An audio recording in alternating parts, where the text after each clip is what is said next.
Harry and Meghan finally arrived at The Hague, and most probably you thought that something was off with their body language. And it has a lot to do with Meghan's behavior for a hidden reason that you're about to find out. Welcome back, my body language buddies. My name is Jesus Enrique Rosas. I'm the body language guy, and it would be great if you join us by just liking this video, subscribing, and hitting that bell. Let's get down to it. Of all the footage that I've seen, there's this hard to find video that shows a very distinct attitude between Meghan and Harry. As usual, it's best if you let your intuition absorb what you can see at first sight. But before I give you the answer, we have to take a look at Harry and Meghan's main attitude. Especially Harry, that has a great stride, walking tall with his shoulders broad, and a very good attitude. It reminds us of that 2017 Invictus Games entrance with Meghan.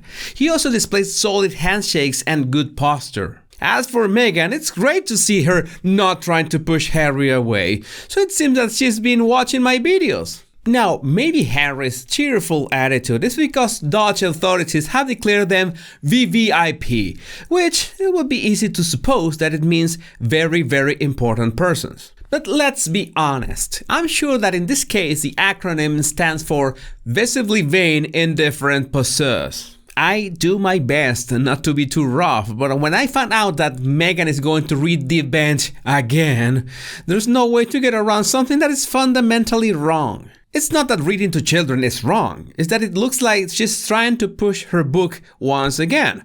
And no, it doesn't work even with putting the words secret reading on it, because if we found it through the Daily Mail, then it's as secret as Kylie Jenner's love life. Exactly what happened with the secret meeting with the Queen. It got leaked to the press just for attention. And in this case, that attention should be exclusively for the Invictus Games. Well, maybe this is some kind of punishment from the publishing company for books unsold. Who knows? But if it was for Meghan, she will not stop until she gets to read it in space. Maybe she can find some privacy up there. Meghan's choice of wearing white has almost always been the right one. There's more than a few examples of this color looking nice on her. Except for you, Twiggy dress. No, go away. Go and play with your friend, the marshmallow one. It's a way to project innocence and being pure, and when she manages to connect it with a nice, genuine smile, then it works very well. The problem is when she begins to force the effect with gestures like this one with her hand on her chest. You don't know if she's merching the jewelry or something.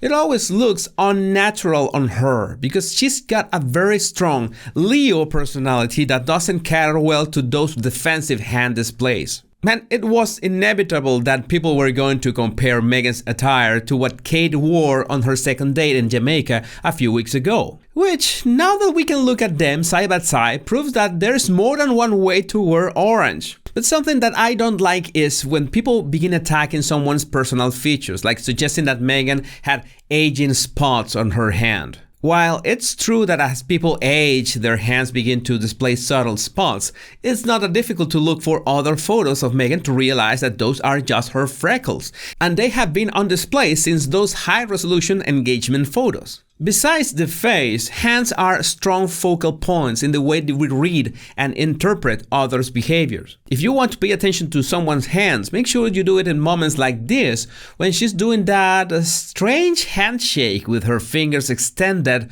over the person's wrist, which is a very sensitive area. It's a subtle invasion. I'm not sure that Meghan does that on purpose, so what I can tell you is that this kind of gestures go hand in hand, pun intended, with her strong personality. Now, Meghan is in dire need of a manicure, and I really don't want to come off as nitpicking, but I had to say this for a very good reason. The way we take care of our hands says a lot about how we take care of ourselves.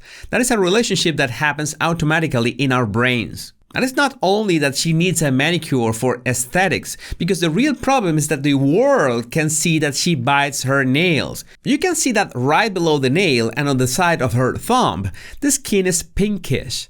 That's from stripping skin with your teeth, which is exactly what happened with her ring finger here. And yes, many people bite their nails, but it doesn't make it a good thing, because you're revealing to everyone that you feel some kind of anxiety or distress, and that's not something that you want the world to know. But Meghan is actually listening to me. As I said, she's behaving quite well upon arriving, and one thing I noticed is that in many instances her thumb is inside Harry's hand, or it's his thumb, the one that is on top.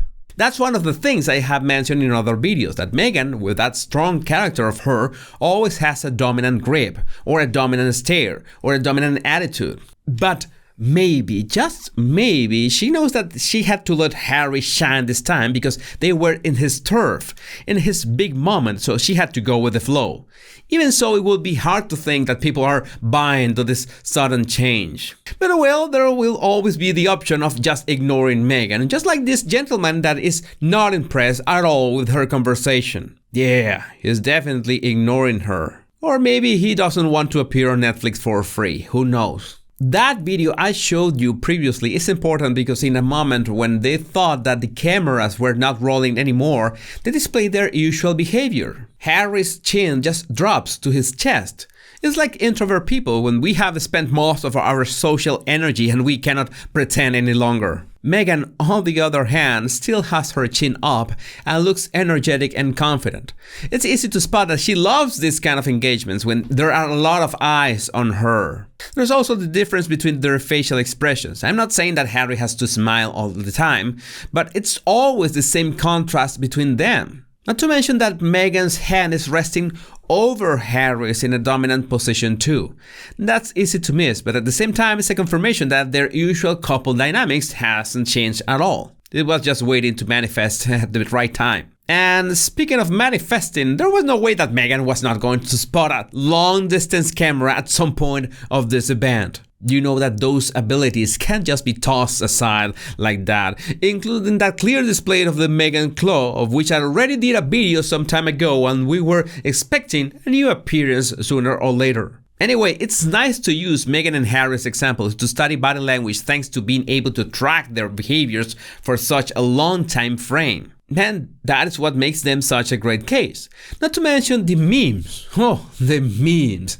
They make my work so much fun. It's something that I just can't help because I have come to realize that my mind works, let's say, in mysterious ways. But, well, closing the production of this video, they were making their grand entrance to the Invictus Games inauguration, so whatever happens next, you're gonna see it on tomorrow's video. Let me know what you want to see in the comments. If you want to refine your observation skills, all you have to do is download my 100 body language tips right in the description of this video. My name is Jesus Enrique Rosas and it will always be a pleasure, my body language buddies. Much love and bliss.